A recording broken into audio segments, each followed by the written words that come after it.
সুধী প্রিয় ষোড়শী ভক্ত বৈষ্ণব মণ্ডলী, এতক্ষণ আমরা সবাই ছিলাম তদ্ভাবাচিত গৌরছন্দের মধ্যে শ্রীধাম নবদ্বীপে। এবারে আমরা সবাই চলে যাব লীলা আস্বাদনের জন্য। আজকের আস্বাদনের বিষয় কি? সময়োচিত যে সময়ে যে লীলাটা আমাদের তুলে ধরা প্রয়োজন, আজকের সময়োচিত যে লীলা, আজকের আস্বাদনের বিষয় হলো শ্রীধাম বৃন্দাবনের কালী দহের এক দহ। সেই দহের মধ্যে গোবিন্দ একটি লীলা করেছিলেন, যে লীলাটির নাম ছিল কালিয়া দমন লীলা। আজকের আস্বাদনের বিষয় আজকের দুষ্টের দমন, যে লীলাটির নাম হলো কালিয়া দমন লীলা। তো আসুন, এতক্ষণ আমরা সবাই ছিলাম নবদ্বীপের মধ্যে, কিন্তু কালিয়া দমন লীলাটা আস্বাদন করতে গেলে যেতে হবে কোথায়? বৃন্দাবন। এখনো আমরা বৃন্দাবনে কেউ আসেনি। শাস্ত্র যে বলেন, যেখানে হয় হরিনাম সংকীর্তন, যেখানে থাকে তুলসী কানন, যেখানে হয় ভক্তের সমাগম, সেটাই তো মধুর মধুর শ্রীরাম বৃন্দাবন। আমরা তো সবাই এসে পড়েছি বৃন্দাবনে, তবে লীলা আস্বাদনের জন্য আমাদের যেতে হবে সেই বৃন্দাবনে। তো চলো, যাবেন তো? কই দেখি একবার বাহু তুলে সবাই জানিয়ে দিন তো, কারা কারা বৃন্দাবনে যাবেন? একবার বাহু দুটি তুলুন। বাহ, এই সামান্য সময় কি করে যাব? সবাই তো যাবেন বলে প্রস্তুত নিলেন, কিন্তু কিভাবে যাব? উদ্ধব মহারাজ, তিনি ছিলেন ভক্ত, শ্রীকৃষ্ণের বন্ধু, তিনি ছিলেন বড় চতুর। ভক্তরা বড় চতুর হয়, চতুর না হলে ভগবানকে ভাবা যায় না। উদ্ধব মহারাজ যদি তার চাতুরালী আশ্রয় করে বৃন্দাবনে যেতে পারেন, আমরা কেন পারবো না? তো সব থেকে দ্রুতগামী রথ, এই সামান্য সময় তো পায়ে হেঁটে যাওয়া যাবে না, গাড়িতে করেও যাওয়া যাবে না। তাহলে দ্রুত যেতে গেলে আমাদের কিভাবে যেতে হবে? সব থেকে দ্রুত যায় কোন রথ? মনোরথ।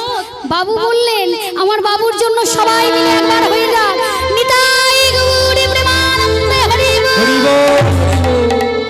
চলুন, প্রত্যেকের মনোরথে চাপুন, প্রেমের ধ্বজাটা উড়িয়ে দিন। প্রেমের ধ্বজা উড়িয়ে মনোরথে চেপে আমরা যাব বৃন্দাবন ধাম। চলুন চলুন, চলে রে আমার মন শ্রীধাম বৃন্দাবন, যমুনা বলি যেথা তমালের। চলুন চলুন, মধুর বৃন্দাবন, যমুনা বলিনে যেতা তমালের।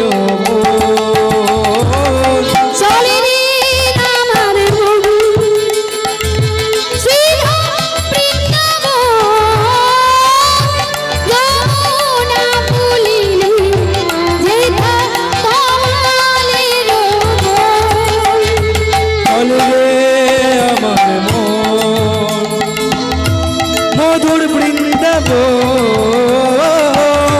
যমুনা বলিনে যেতা তমালের।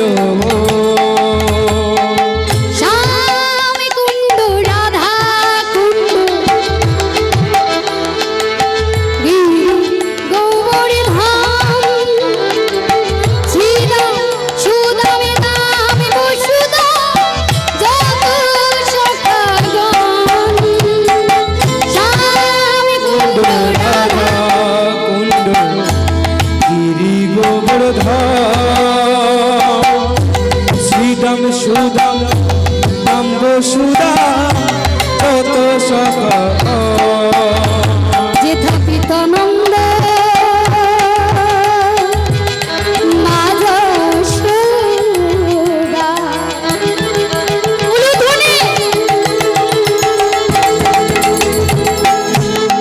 কত গোপী গোপী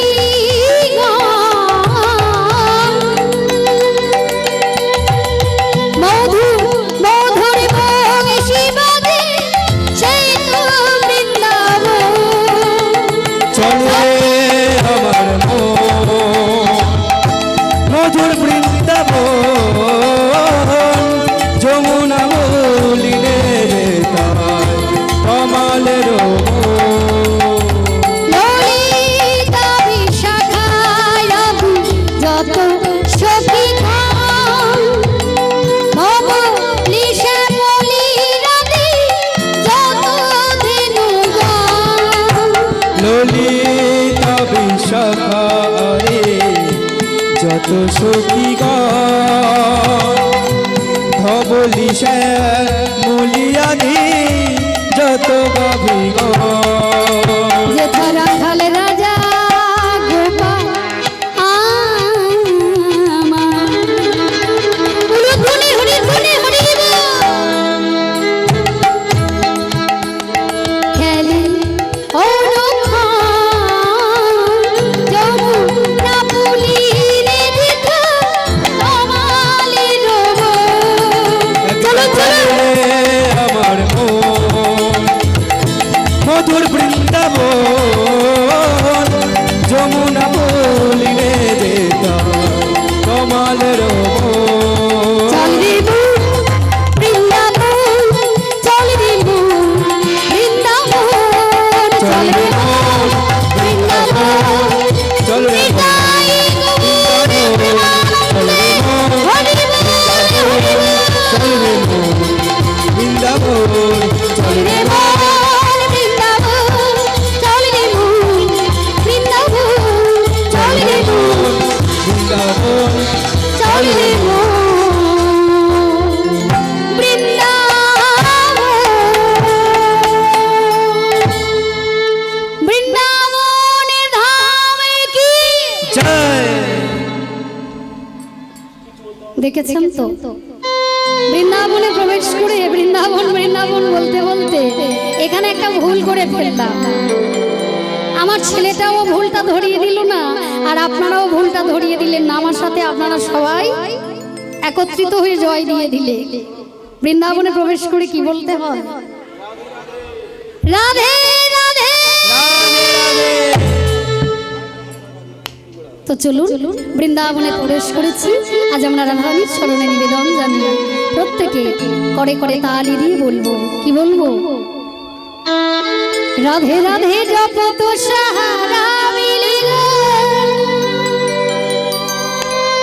तुझको ना जनम दूं बड़ा मिलेगा। राधे राधे जप तो सहारा मिलेगा तुझको ना जन्म दोबारा मिलेगा। राधे राधे जप तो सहारा मिलेगा तुझको ना जनम दूं बड़ा मिलेगा। राधे राधे जप तो सहारा मिलेगा तुझको ना जन्म दोबारा मिलेगा। বৃন্দাবন বিলাসিনী রাধা রানীর জয়, অষ্টসখী শিরোমণি রাধা রানীর জয়। বৃন্দাবন বিলাসিনী রাধা রানীর জয়, অষ্টসখী শিরোমণি রাধা রানীর জয়। রমণী রূপমণি রাধা রানীর জয়, বিশ্বভানু রাজনন্দিনী রাধা রানীর জয়। অষ্টসখী শিরোমণি রাধা রানীর জয়, বিশ্বভানু রাজনন্দিনী রাধা রানীর জয়। রমণী শিরোমণি রাধা রানীর জয়, বিশ্বভানু রাজনন্দিনী রাধা রানীর জয়।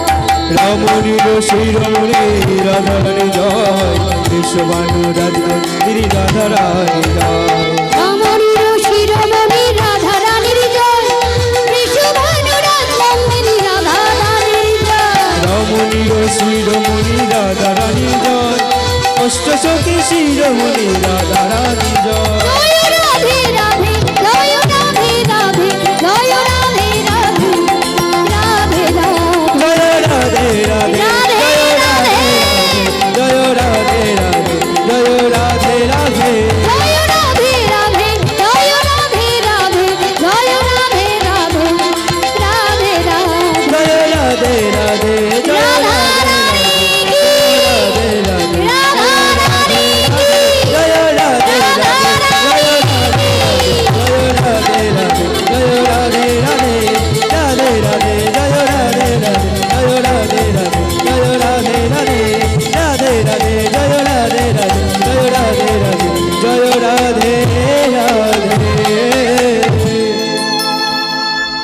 মাধুর্যমণ্ডিত ধাম শ্রীধাম বৃন্দাবন শ্রী গোবিন্দের লীলা নিকেতন। বৃন্দাবনের নায়ক কি গো মাইরা?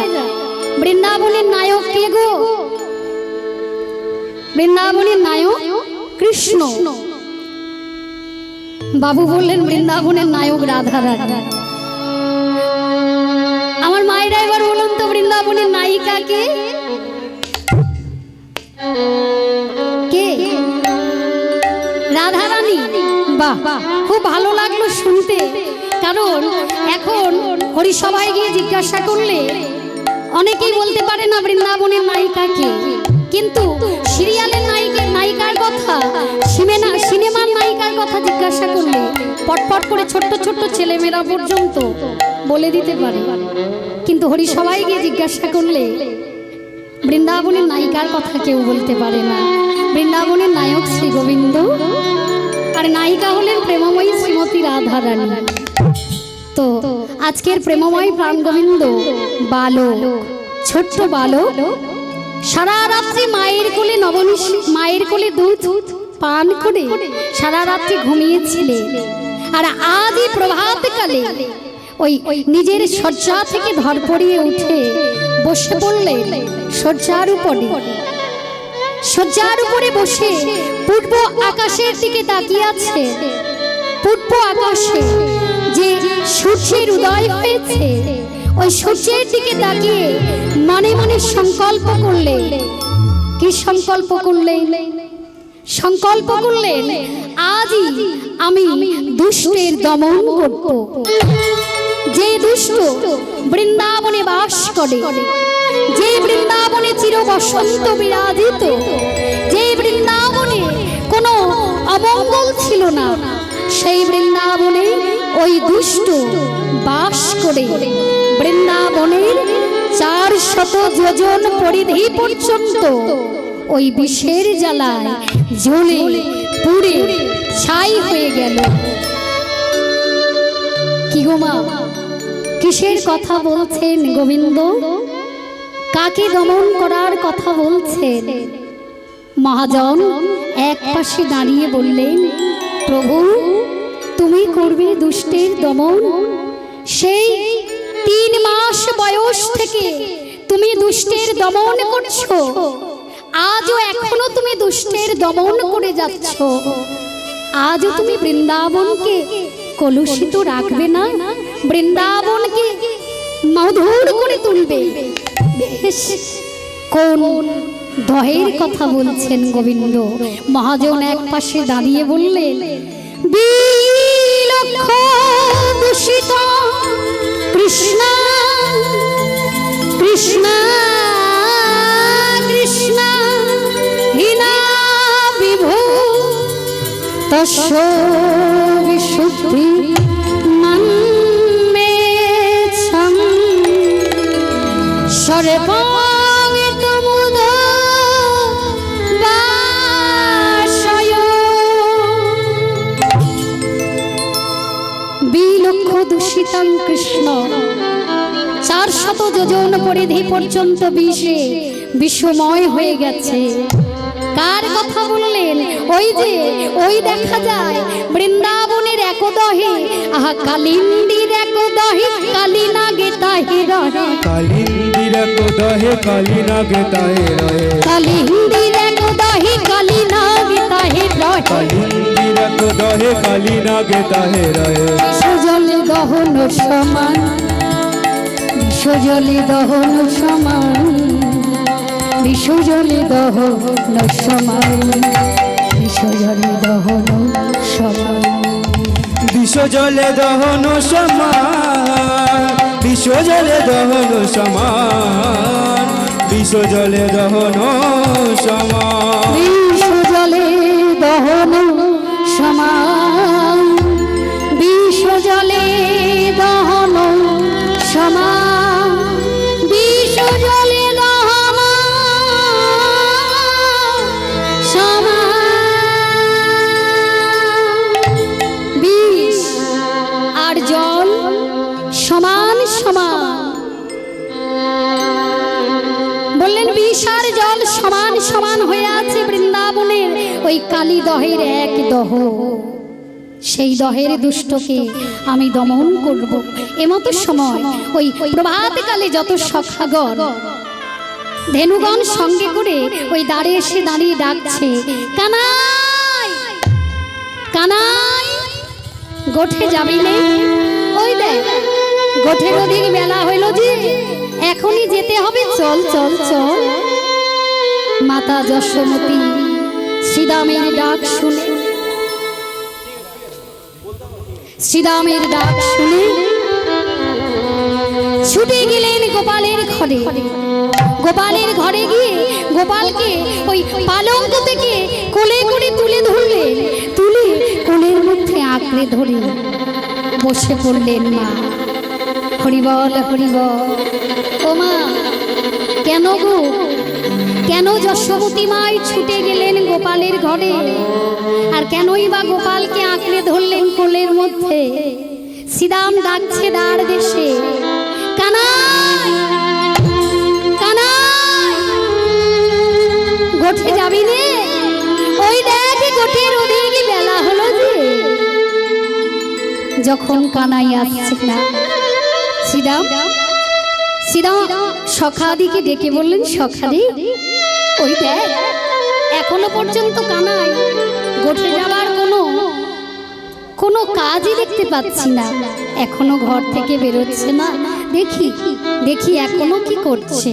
এই বলে শ্রীরাম ওই ঘরের মধ্যে প্রবেশ করেছে অন্দর মহলে। তখনই মাতা যশোমতী ওই গোপালকে কোলে ধরে বসে আছে।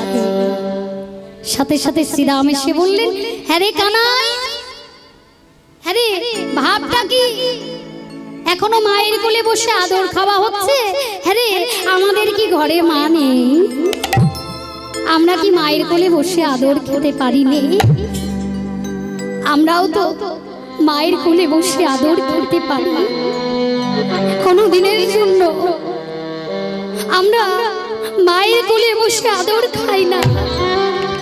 রাত্রি শেষ হলে প্রভাতকালে ছুটে চলে আসি ওরে কানাই তোর কাছে, প্রভাতে তোর বদন দর্শন করে আমাদের মানব জনমটাকে ধন্য করব বলে। কিন্তু তুই আমাদের দেখাই দিস না, মায়ের কোলে বসে আদর খাচ্ছিস। মায়ের কোলে আমরা শয়ন করে থাকতে পারি না, আমরা ছুটে আসি একবার কানাইয়ের বদনটাকে দেখে আমাদের হৃদয়টা, আমাদের নয়নটা, আমাদের দেহটাকে তৃপ্ত করব বলে। নিতাই গৌর হরি বল। শাস্ত্রে আছে, প্রভাতকালে কেউ যদি কৃষ্ণ ভক্তের চরণ দর্শন করে, তার নাকি সারা দিনটা বড় ভালো কাটে। গোবিন্দ মায়ের কোলে বসে মনে মনে বললেন, শ্রীরাম দাদা, আমিও তো আশা করে বসে থাকি তোমাদের মতো কৃষ্ণ ভক্তের চরণ দুখানি দর্শন করব বলে। আজ আমারও ভাগ্য বড় ভালো, এই প্রভাতকালে তোমার মতো কৃষ্ণ ভক্তের চরণ পেয়েছি। শ্রীরাম দাদা গো, আজ আমার দিনটা বড় ভালো যাবে। মা, আমারও ভাগ্য বড় ভালো। শাস্ত্র বলেছে, প্রভাতকাল আর সাঁঝের বেলা, সন্ধ্যা বেলা কেউ যদি কৃষ্ণ ভক্তের চরণ তথা বদন দর্শন করে, তার নাকি সারা জনম বড় ভালো কাটে। আজ আমিও এসেছি আপনাদের মতো গৌর ভক্ত কৃষ্ণ ভক্তের চরণ তলে। আজ আপনাদের মতো কৃষ্ণ ভক্তের বদন দর্শন করে, কৃষ্ণ ভক্তের চরণ দর্শন করে আমার মানব জনম ধন্য হয়ে যাবে। একথা আমার নয়, একথা মহাজনে বলেছে। তো আজকে শ্রীরাম বলছে কানাই নে নে তোরা করি নে গোঠে যেতে হবে যে যেমনই বলেছে গোঠে যেতে হবে মাতা যশোমতী গোপালকে কোলে আঁকড়ে ধরেছে না না না যেতে দেব না এই শ্রীরাম যা তুই চলে যা আমি আমার কানাইকে যেতে দেব না শ্রীরাম বলছে মা কানাই যদি গোঠে না যায় আজকে তো গোচারণ হবে না ধেনুগণ বনে যাবে না কানাই না গেলে কেন কানাইকে যেতে দেবে না মা বলছে হ্যাঁ রে আজকে হলো রোহিণী নক্ষত্র ও মায়েরা আজকে রোহিণী নক্ষত্র রোহিণী নক্ষত্রে কার জন্মদিন গো রোহিণী নক্ষত্রে জন্মগ্রহণ করেছিলেন দাদা বলরাম আজকে বলাইয়ের জন্মদিন রোহিণী দিদি বলাইকে বনে পাঠাবে না আর বলাই যখন যাবে না আমার কানাই আজকে বনে যাবে না যেমনই বলেছে কানাই যাবে না বলাই যাবে না বলেছে বলে সঙ্গে সঙ্গে শ্রীরাম বলছে ও মা তুমি যেতে দেবে না কানাইকে কেন বলাই যাবে না বলে শোনো শোনো আমি কথা দিচ্ছি তোমার কানাইয়ের কোনো বিপদ হবে না বলছে ওরে শ্রীরাম কি করে মানি বল আমার কানাইয়ের কোনো বিপদ হবে না শুধু বলাইয়ের জন্মদিন তা নয় আমি যে নিশির শেষে ভোরে স্বপ্ন দেখেছি হরিবল হরিবল হরিবল ও মায়েরা আপনারা মানেন নিশির শেষে ভোরের স্বপ্ন নাকি সত্যি হয় কি মা সত্যি হয় আজই তার প্রমাণ হয়ে যাবে নিশির শেষে ভোরের স্বপ্ন সত্যি হয় কিনা মা যশোমতী বলছে শ্রীরাম রে আজ আমি স্বপ্ন দেখেছি নিশির শেষে ভোরে বলে কি স্বপ্ন দেখেছো মা ওরে স্বপ্নে দেখিলাম গোপাল ওই কালী বাহের জলে শ্রীরাম রে স্বপ্নে দেখিলাম গোপাল কালী দহের জলে স্বপ্নে দেখিলাম গোপাল কালী দহের জলে শ্রীরাম রে স্বপ্নে দেখিলাম গোপাল কালী দহের জলে আমি দেখেছি স্বপ্নে কালী দহের জলে ডুবেছে গোপাল নিশির শেষেতে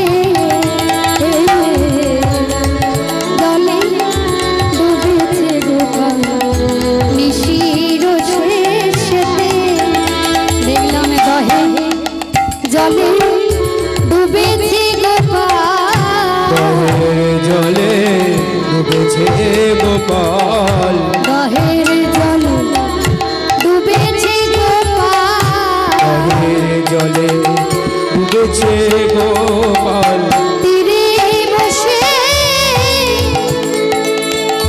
কাঁদেছি আমি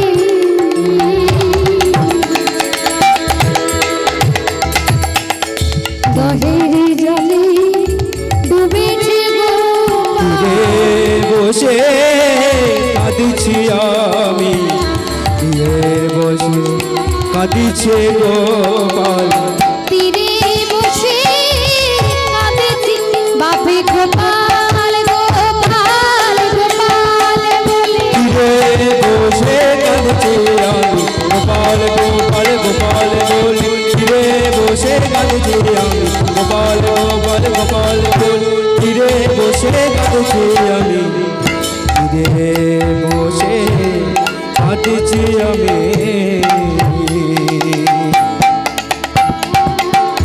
দহের জলে ডুবেছে গোপাল বসে বসে কাঁদে দহের জলে ডুবেছে গোপাল তীরে বসে কাঁদে ভোরে স্বপ্নে দেখলাম আমার গোপাল কালী দহের জলে ডুবেছে। দেব না, দেব না আমি যেতে। তোরা সবাই যারে চলে, আমার গোপাল যাবে না রে। যেমন তো বলেছে যাবে না, শ্রীরাম বলছে ও মা আমি তোমায় কথা দিলাম তোমার গোপালের কোনো অমঙ্গল হবে না। আমি কথা দিলাম আমার হাতে সঁপে দাও তোমার গোপাল, আমি তোমার গোপালকে দেখে রাখবো, কোনো ভয় নেই, কোনো অমঙ্গল হবে না। এই বলে মাকে কথা দিলে আমার সঙ্গে পাঠাও, আমি দেখে রাখবো। মা বলছে শ্রীরাম রে দেখে রাখবি তো? বলে হ্যাঁ মা আমি দেখে রাখবো। সাথে সাথে মাতা যশোমতী এইবার গোপালের বদন পানে তাকালেন। গোপাল নয়ন দ্বারা শ্রীরামকে ইশারা করলেন, মাকে বলো তাড়াতাড়ি আমাকে সাজিয়ে দিতে, আর যে বিলম্ব সইছে না। শ্রীরাম বললেন ও মা তবে সাজাইয়ে দাও গোপালকে। গোপালকে এইবার মাতা যশোমতী সাজাতে লাগলেন। কেমন করে? আনন্দ রানী কৌতূহলে আমার গোপাল এলো ইয়া কোলে। নন্দ রানী কৌতূহলে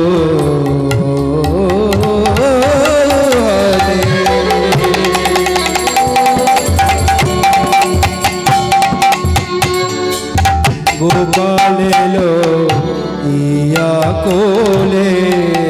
ওগো নন্দ রানী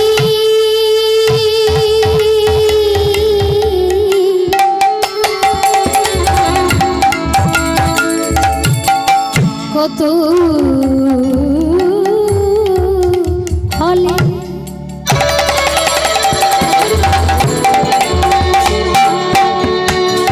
আমার গোপালের ইয়া কোলে। নন্দ রানী কৌতূহলে গোপাল এলো ইয়া কোলে। ওগো বসলে কোন কৈলাসলে দৃষ্ট মনে নিকেতনে। বসালে কনক আসনে হৃষ্ট মনে নিকেতনে। বসলে কোন কৈলাসলে দৃষ্ট মনে নিকেতনে। বসালে কনক আসনে হৃষ্ট মনে নিকেতনে। ও মায়েরা গোপালকে বসালেন মা যশোমতী, পদাবলিতে বললেন বসালেন কনক আসনে। কনক অর্থ কি গো? কনক অর্থ কি? সোনা। কনক অর্থ সোনা। সোনার তৈরি আসনে মাতা যশোমতী তার গোপালকে বসালেন। বসিয়ে এবার কি করছেন? ওগো নীলমণি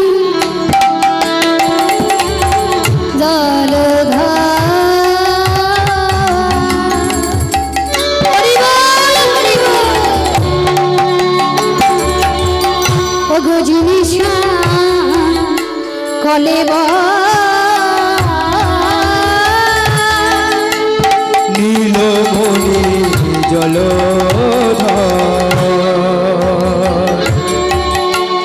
জিনিস কলে সবরে নারায়ণ ভুরনি গোপাল ধনি সাজাতানি। সাজাইলে নয়ন দর্শনে গোপাল ঘরে সযতনে। সাজাইলো সাজাইল গোপাল ধনি সাজাইলো গোপাল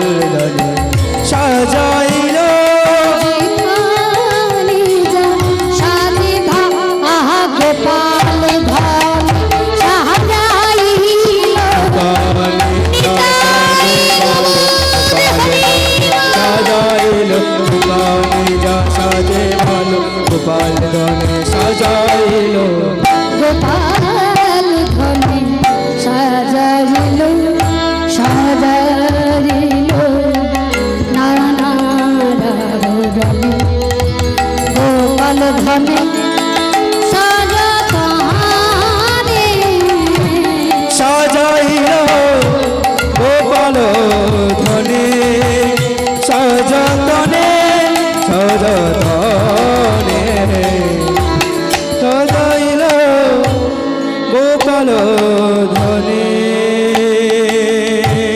সুন্দর করে গোপালকে সাজিয়ে দিলেন মাতা যশোমতী। এইবার সখাগণ ধেনুগণকে সঙ্গে করে চললেন ওই গোষ্ঠ গোচারণ। উদ্দেশ্য কি? উদ্দেশ্য গোষ্ঠ মাঝে দুষ্টের দমন। মোহন মুরতি ধরি ধেনুগণ সঙ্গে করি মোহন মূরতি ধরি ধেনুগণ সঙ্গে করি মোহন মূরতি ধরি ধেনুগণ সঙ্গে করি মোহন মূরতি ধরি ধেনুগণ সঙ্গে করি আরি যত ব্রজির রাখাল যাই নেচে নেচে আর বাহু তুলে হরি বল হরি বল। যাই নেচে নেচে আর যত ব্রজের রাখাল যাই নেচে নেচে বলদেব কবি হরি গোঠে চলি তরা কবি বলদেব পরি হরি কোঠে চলে তোরা করি চড়াইতে আর ধেনুর পাল চলে ব্রজির রাখাল চড়াইতে আর ভেনুর পাল চলে গোঠের রাখাল চড়াইতে আর ধেনুর পাল চলে ব্রজির রাখাল চড়াইতে আর ভেনুর পাল চলে গোঠের রাখাল নেচে চলেছে কানু নেচে নেচে চলেছে কানু নেচে নেচে চলেছে কানু নেচে নেচে চলেছে কানু মোহন মুরতি ধরি নেচে নেচে চলেছে কানু মোহন মূরতি ররি নেচে নেচে চলেছে কানু মোহন মূরতি ররি নেচে নেচে চলেছে কানু মোহন মূরতি ররি নেচে নেচে চলেছে কানু চড়াইতে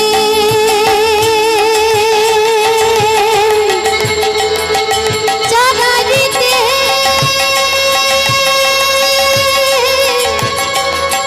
চড়াইতে আর ধেনুর পাল চলে ব্রজির রাখাল চড়াইতে আর ভেনুর পাল চলে গোঠে রাখাল চড়াইতে আর ধেনুর পাল চলে ব্রজির রাখাল চড়াইতে আর ভেনুর পাল চলে গোঠে রাখাল নেচে নেচে চলেছে কানু নেচে নেচে চলেছে কানু নেচে নেচে চলেছে কানু নেচে নেচে চলেছে কানু মোহন মুরতি ধরি নেচে নেচে চলেছে কানু মোহন মূরতি ধরি নেচে নেচে চলেছে কানু মোহন মুর আহা মোহন গাহাই নেচে নেচে চলেছে কানু মোহন গাহাই নেচে নেচে চলেছে কানু মোহন নিতাই গৌর হরি মোহন মূরতি নেচে নেচে চলেছে মোহন মূরতি নেচে নেচে নেচে চলেছে কানু নেচে নেচে চলেছে কানু নেচে নেচে চলেছে কানু চড়াইতে আর ধেনুর পাল চলে ব্রজির রাখাল চড়াইতে আর ভেনুর পাল চলে গোঠে রাখাল চড়াইতে আর ভেনুর পাল চলে ব্রজির রাখাল ওই চলে যত ধেনুগণ সখাগণ সবাইকে সঙ্গে করে গোষ্ঠ গোচারণে এসে পড়লেন। আর গোষ্ঠ গোচারণে এসে কি করছেন? আজ খেলত নাম বধুলা আজ খেলত নাম বধুলা বলো ধ্বনি হরি ধ্বনি হরি বল।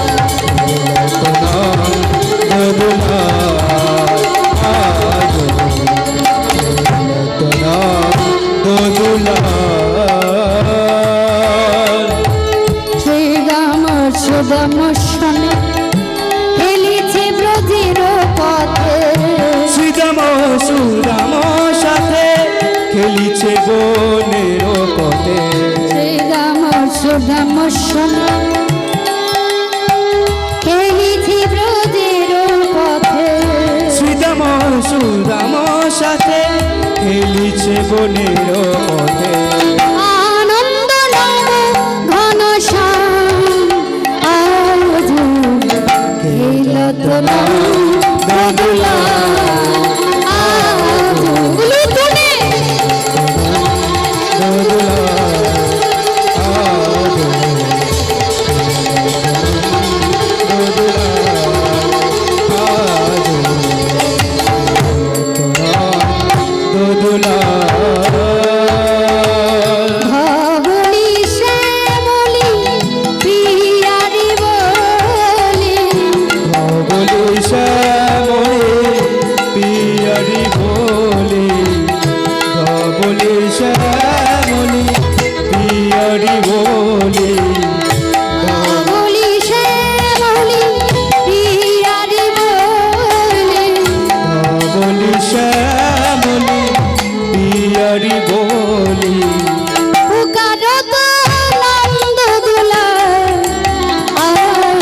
আজকে সখাগণ ধেনুগণকে সঙ্গে করে নন্দদুলা গোষ্ঠ গোচারণে খেলা খেলছেন। আর খেলা খেলতে খেলতে কি হলো, শ্রী যমুনার তীর আলো করে বৃন্দাবনে খেলা খেলতে খেলতে এমতো সময় খেলা খেলতে খেলতে সখাগণের বড় পরিশ্রম হয়ে গেল। আখেলিতে বিনোদ খেলা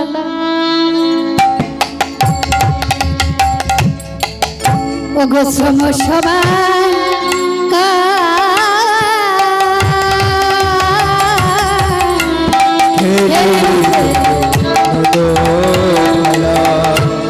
শ্রম সভা ওগো পিপাসায় প্রাণে যায়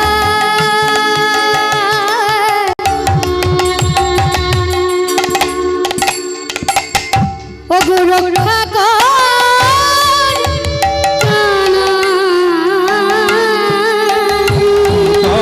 আশায় প্রাণ যায় রক্ষা কর কানা। ওরে পিপাসা প্রাণে যায় রক্ষা কর কানা। পিপাসায় প্রাণ যায় রক্ষা কর কানা। ওরে কোথা গেলি জল খেতে পাবো, কোথা গেলে জল খেতে পাবো, কোথা গেলে জল খেতে পাবো। কোথা গেলে জল খেতে পাবো। বলে বলো রে ওরে কানা কোথা গেলে জল খেতে পাবো। ওই না বলে বলে ওরে বলে রে কানাই কোথা গেলে জল খেতে পাবো। বলে বলো রে ওরে আহা কোথা গেলে জল খেতে পাবো। বলে বলে ওরে বলে রে কানাই কোথা গেলে জল খেতে পাবো। বলে বলে বাবু বলে বলে ওরে বলে রে কানাই কোথা গেলে জল খেতে পাবো। ও মাইরা খেলা খেলতে খেলতে গোষ্ঠ গোচারণে সখাগণ বড় পরিশ্রান্ত হলে। একে তো খেলার পরিশ্রম, তার উপরে দেখেছেন তো কেমন প্রখর রবির উত্তাপ। এই প্রখর রবির উত্তাপে আপনারা সেই মধ্যাহ্নকাল থেকে এই হরিসভায় বসে গৌর গোবিন্দের কীর্তন আস্বাদন করছেন। আজকে সখারা ওই প্রখর রবির উত্তাপ সহ্য করতে পারলো না। একে তো রবির উত্তাপ, তার উপরে খেলার পরিশ্রম, দুটো একত্রিত হয়ে তারা সবাই মিলে পরিশ্রান্ত হয়ে গেল। পরিশ্রান্ত হলো শুধু সখাগণ, গোবিন্দ নয়। গোবিন্দের কোনো পরিশ্রান্ত নয়, কোনো পরিশ্রম নয়, কোনো ক্লান্তি নয়। সখাগণ ক্লান্ত হয়ে পড়লেন, পিপাসায় তাদের বুকের ছাতিটা যেন ফেটে যাচ্ছে। গোবিন্দের কাছে করজোড়ে বলছে, কানাই তুই তো সব জানিস, তুই তো জানিস বৃন্দাবনের কোথায় সুস্বাদু জল পাওয়া যায়। একবার বলতে পারিস কোথা গেলে আমরা একটু জল পান করতে পারবো, সেই সুমিষ্ট জল পান করে আমাদের এই পিপাসাটা আমরা মেটাতে পারি। বল না কানাই, কোথায় পাবো জল? কানাইয়ের কাছে সখাগণ কাকুতি মিনতি করছে, কিন্তু কৃষ্ণচন্দ্র কোনো কথার জবাব দিচ্ছে না। একবারের জন্য বলছে না কোথায় সুমিষ্ট জল পাওয়া যায়। সখাগণ দাঁড়িয়ে দাঁড়িয়ে কাঁদছে, কানাই আমরা এসেছি তোর সাথে, গহন কাননে ক্ষুধা পেলে খেতে দিস। আমরা জীবনে যে খাবার চোখে দেখিনি সেই খাবার তুই আমাদের সম্মুখে তুলে ধরিস কানাই। আজ আমরা বড় পিপাসার্থ, বড় পিপাসা পেয়েছে। আমাদের পিপাসা মেটানোর জন্য জল প্রয়োজন। দেনা কানাই আমাদের জল দে, আমরা জল পান করতে চাই। প্রিয় ষোড়শী ভক্ত বৈষ্ণব মণ্ডলী, আমরা সবাই আস্বাদন করেছি ওই গহন কাননে গোষ্ঠ গোচারণে গিয়ে সখাগণ শ্রীকৃষ্ণের কাছে একবার অন্ন খেতে চেয়েছিলেন। ওই অন্ন খাওয়ার লীলাটির নাম ছিল অন্ন ভিক্ষা। গহন কাননে গিয়ে যাজ্ঞিক পত্নীর কাছে অন্ন চেয়ে অন্ন সেবা করিয়েছিলেন সখাগণকে। আরো কতদিন আছে যেদিনে সখাগণ গোবিন্দের কাছে ক্ষুধার্ত হয়ে খেতে চেয়েছিলেন। গোবিন্দ একটা তালি মারার সাথে সাথে কত রাজভোগ, কত মুন্ডা মিঠাই, স্বর্ণ থাল পরিপূর্ণ করে সখাদের সম্মুখে এসে পড়েছিল। কিন্তু আজ গোবিন্দ এক অঞ্চলি জল দিতে পারছে না সখাগণকে। কেন? কারণ একটাই, আজ যদি এইখানে আমি সখাগণের জল পান করাই তাহলে সখারা কেউ ওই কালীদহে গিয়ে জল পান করবে না। আর জল পান না করলে ওই দুষ্টকে আমি দমন করতে পারবো না। তাই গোবিন্দ মুদ্রিত, নয়ন মুদ্রিত, বদন মুদ্রিত, বদনটা বন্ধ করে নয়নটা বন্ধ করে হাতে মুরলি নিয়ে কদম্ব বৃক্ষের ডালে এইভাবে দাঁড়িয়ে আছে, কোনো কথা বলছে না। ওহো, জানি তো আজ তুমি কোনো কথাই বলবে না, বলবে না। তবে আজ আমরা সখাগণ ওই কালীদহের দহ থেকে একটু জল পান করে আসি, যমুনার দহ থেকে একটু জল পান করে পিপাসা মেটাই। আমরা সখাগণ সবাই যাচ্ছি কানাই। দেখিস ও কানাই, ধেনুগণ যেন দূর বনে চলে না যায়, ধেনুগণের খেয়াল রাখিস। তুই এখানে বস, আমরা একটু জল পান করে আসি।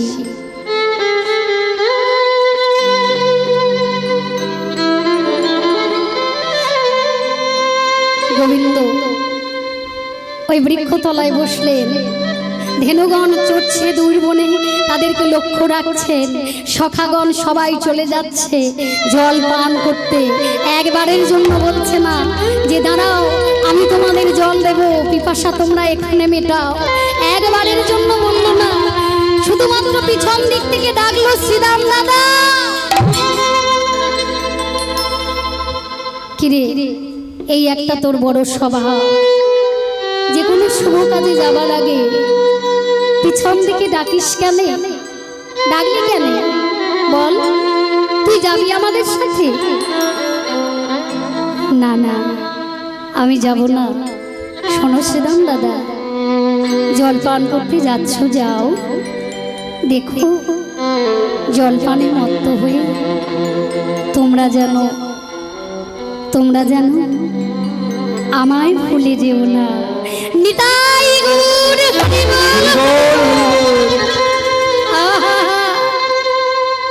এইখানে একটা কথাই কত সুন্দর দেখুন। শ্রীরাম দাদা গো, জল পানি মত্ত হয়ে তোমরা যেন আমায় ভুলে যেও না।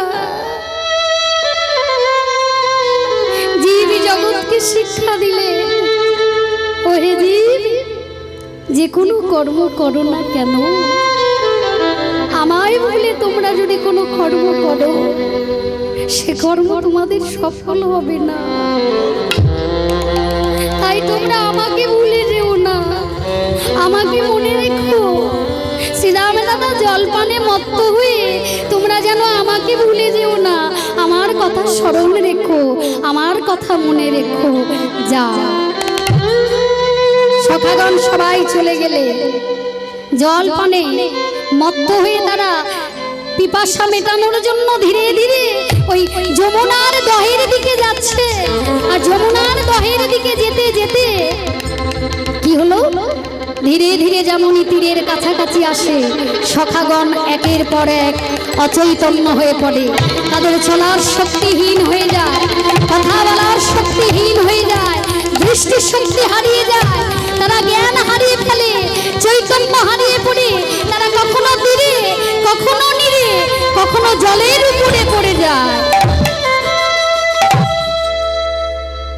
অচৈতন্য হয়ে পড়ে সবাই। কেন গো?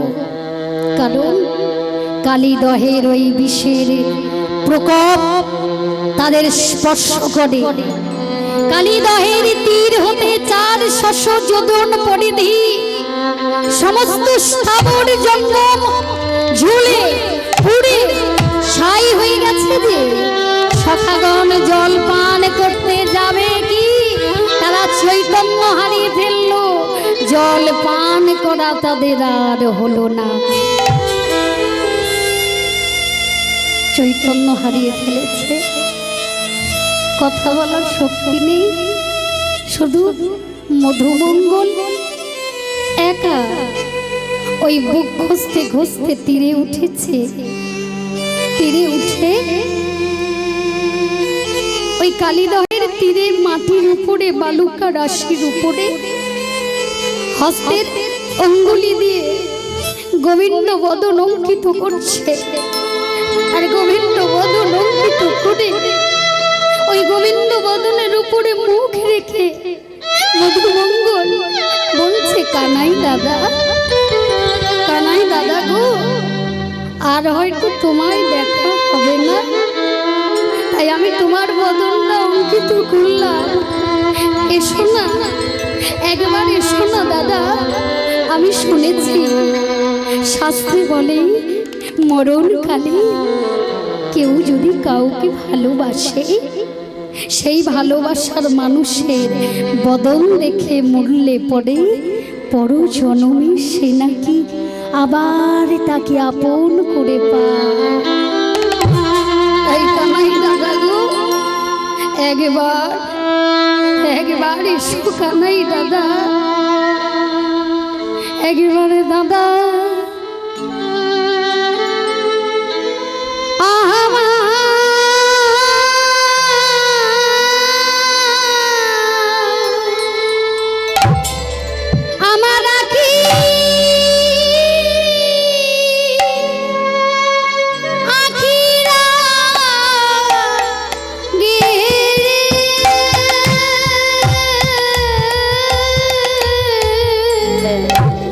একবার ধারা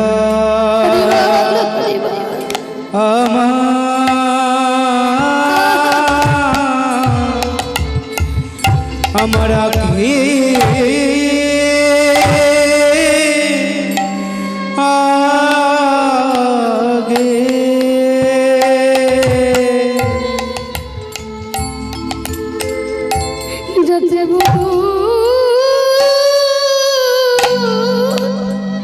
দেখে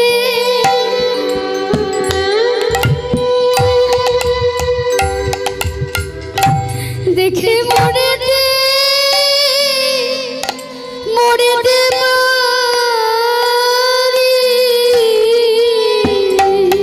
একবার দাঁড়া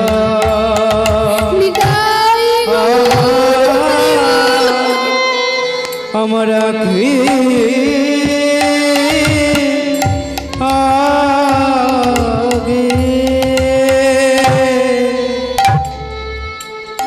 যাতে পড়ু জনমে আবার তোমায় পাই। দাঁড়া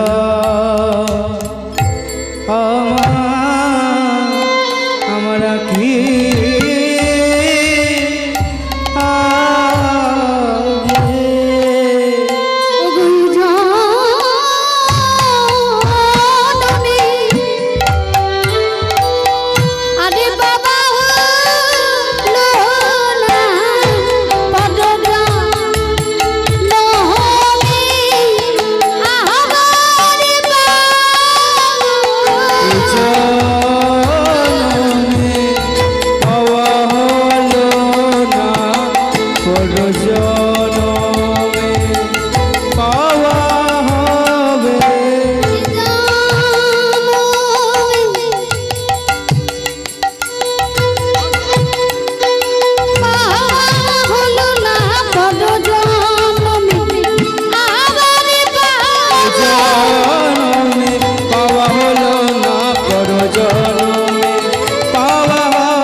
একবার এসে দাদা আমার আখির আগে ওইদিকে গোষ্ঠ গোচারা অনেক কৃষ্ণচন্দ্র সখাদের বিলম্ব দেখি আর থাকতে পারলেন না, ছুটে এলেন।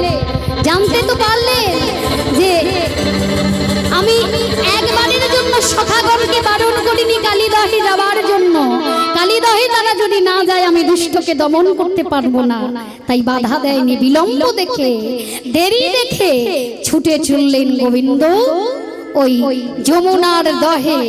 ছুটে এসে কি দেখলেন? দেখি রাখাল সব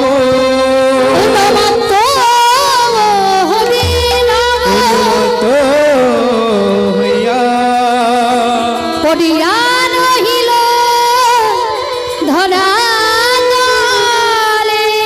পড়িয়া হরি বল হরি বল হরি বল। রহিল ধরা তলে তারা গড়াগড়ি যাচ্ছে।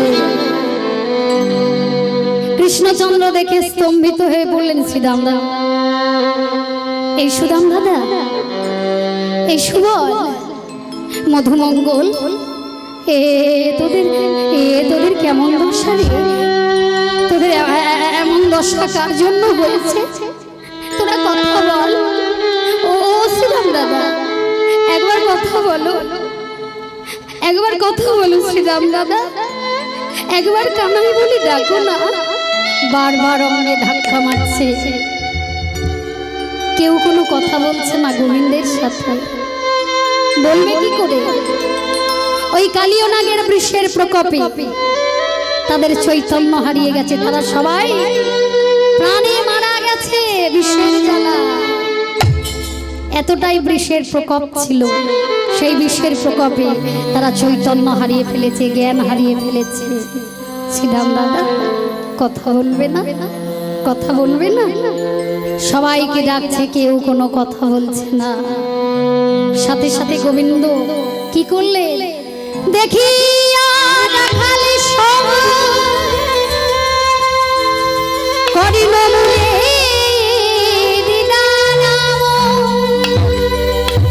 পড়িল কৃষ্ণ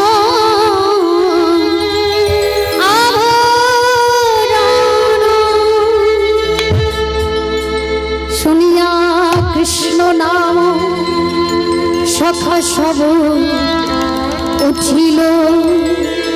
দেখিল সে কৃষ্ণ প্রেম মুখ, দেখিল সে কৃষ্ণ প্রেম মুখ।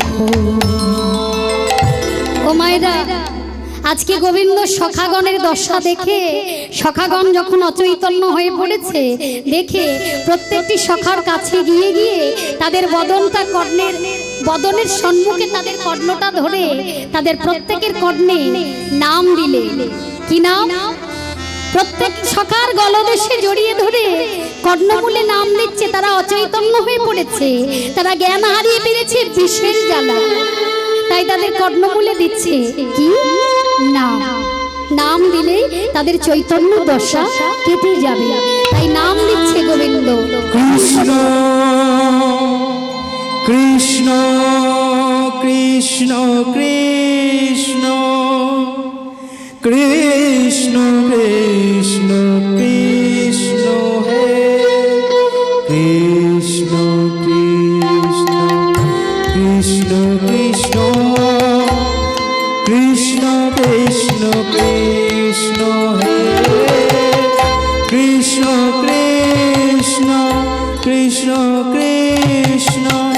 কৃষ্ণ কৃষ্ণ কৃষ্ণ কৃষ্ণ হে কৃষ্ণ কৃষ্ণ কৃষ্ণ কৃষ্ণ কৃষ্ণ কৃষ্ণ কৃষ্ণ হে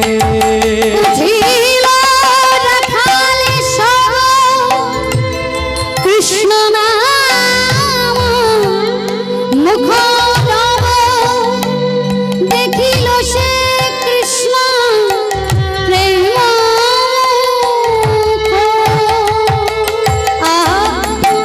কানাই কানাই, আমরা তো প্রাণে দিয়েছিলাম, তুই আমাদের মরা বাঁচানো মন্ত্র দিয়ে আমাদের প্রাণে বাঁচিয়ে দিলি। কানাই, তুই বলতে পারিস এই মরা বাঁচানো মন্ত্রটা তুই কোথায় পেলি? হরিবল হরিবল। ও মায়েরা, আজ গোবিন্দ প্রত্যেকটা সখার কর্ণমূলে নাম দিলেন। দেখুন নামের দাহিকা শক্তি কেমন। যিনি নামী তিনি নিজে নাম দিচ্ছে সখাদের কর্ণমূলে। এখানেই তো প্রমাণ। জীব শিক্ষা দিলেন অনাদিরাদি প্রেমময় প্রাণ গোবিন্দ। ওহে কলির জীব, তোমরাও আমার মতো নামকে আশ্রয় করো।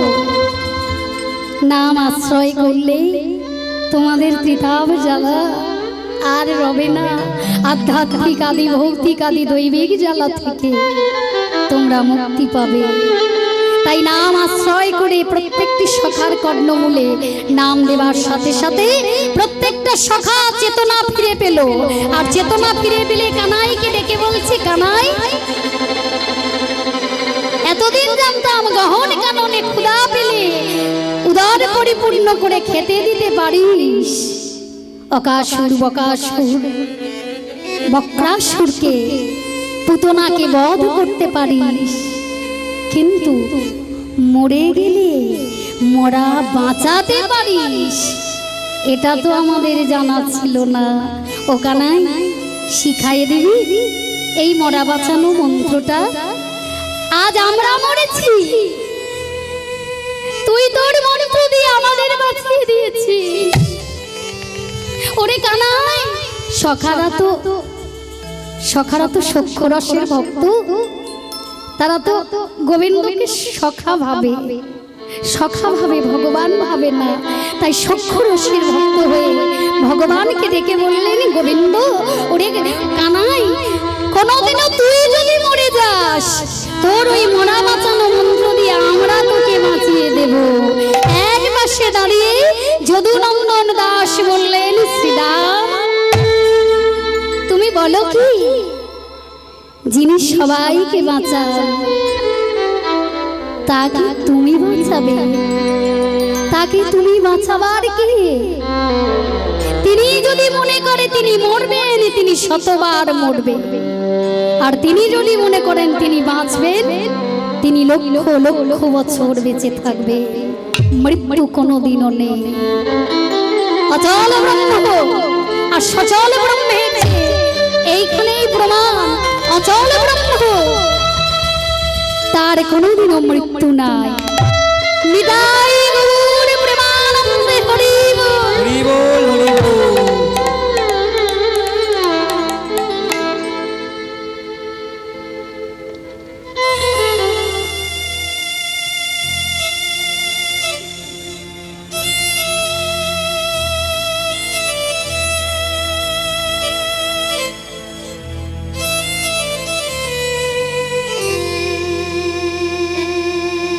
সখাগণ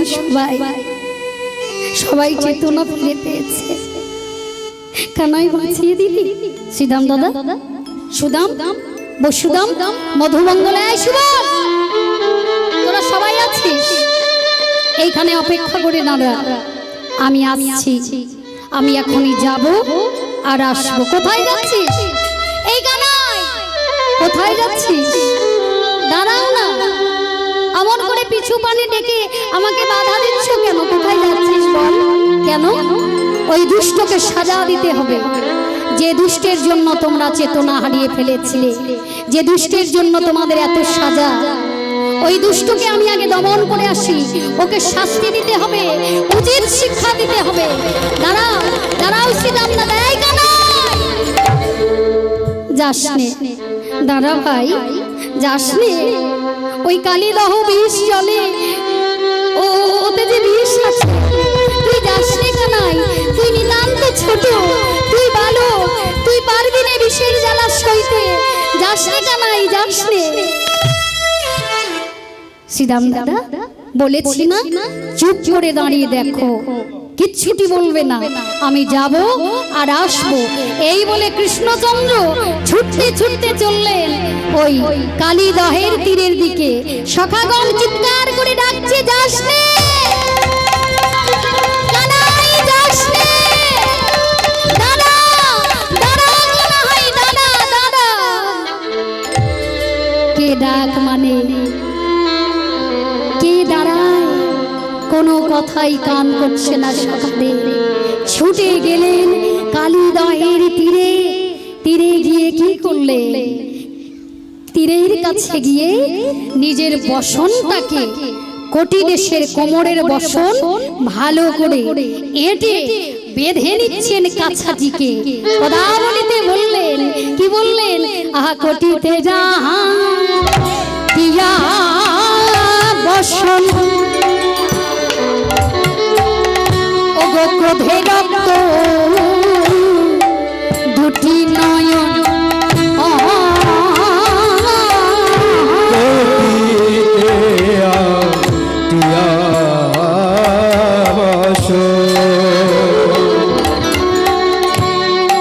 ক্রোধের দুটি নয়, ওগো গতিতে না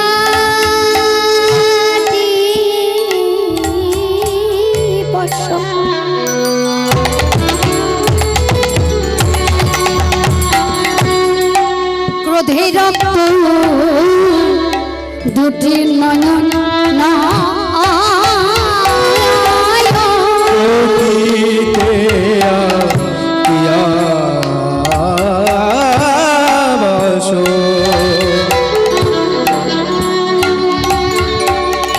ক্রোধের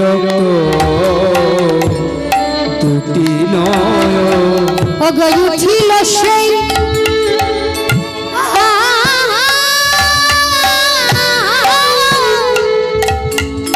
ওই কদম্বের ডালে, ওই উঠিল সে কদম্বের ডালে, উঠিল সে কদম্বের ডালে, উঠিল সেই কদম্বের ডালে, উঠিল সেই কদম্বের ডালে। রাধে রাধে। কি মা, আপনারা বুঝতে পারছেন না গানটা? তাহলে হাসাহাসি কেন করছেন? এটা হলো বৈষ্ণব পদাবলী কীর্তন। বাংলার কীর্তন আমাদের মাঝ থেকে, আমাদের হরিসভা থেকে বাংলার কীর্তন হারিয়ে যাচ্ছে। বাংলার কীর্তনকে ধরে রাখার জন্য প্রত্যেকটি কীর্তনিয়ার কাছে করজোড়ে মিনতি জানাবো, তারা যেন বাংলার কীর্তনকে হারিয়ে না দেয়। বাংলার কীর্তন হলো বৈষ্ণব পদাবলী। এক একটা বৈষ্ণব পদাবলী আমরা যদি ঠিক মতো শ্রবণ করি, এক একটা বৈষ্ণব পদাবলী আমরা যদি ঠিক মতো করতে পারি, দ্বিতীয়বার করে আমাদের কোনো ভজন সাধন করতে লাগে না। বলে গেছেন আমার শ্রী গুরুদেব নীলমণি দাস। তাই এই বৈষ্ণব পদাবলীগুলো আপনারা যদি ঠিক মতো শোনেন, কত সুন্দর পদাবলী দেখুন। কোটিতে আতিয়া বসন, ক্রোধে রক্ত দুটি নয়ন। নয়ন দুটা ক্রোধে রক্তবর্ণ হয়ে গেল। আমরা যখন রেগে যাই আমাদের নয়ন দুটো রেগে লাল হয়ে যায় না? গোবিন্দ তত্র রেগে রক্তবর্ণ হয়ে গেছে নয়ন দুটি। কেন? ওই কালীয় নাগকে, দুষ্টের কালীয় নাগকে উচিত শিক্ষা দেবেন। কারণ এই সুন্দর বৃন্দাবনে তিনি কেন এসে অমঙ্গল সূচনা দিলেন? কেন সখাগণের এমন দশা হলো? কেন কালীদহের উপর থেকে কোনো পাখি উড়ে যেতে পারে না?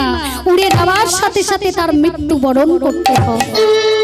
তাই দুষ্টকে দমন করতে হবে, সাজা দিতে হবে। তাই আজ প্রত্যেকের কাছে করজোড়ে মিনতি করব মা এবং বাবা, আপনারা এই বৈষ্ণব পদাবলীগুলো ভালো করে শোনার চেষ্টা করুন। দেখুন, ভালো লাগবে। আমাদের মধ্যে থেকে কীর্তন তো হারিয়ে যাচ্ছে, যাতে কীর্তনটা হারিয়ে না যায়। আপনারা যদি কীর্তনগুলো শোনেন তাহলে কিন্তু কীর্তনিয়াগণ তারা কীর্তনগুলো গাইবে আর তা না হলে কতগুলো বাউল গান আর কতগুলো হিন্দি ভজন গেয়ে বাংলার পদাবলীটাকে চাপা দিয়ে দেবে।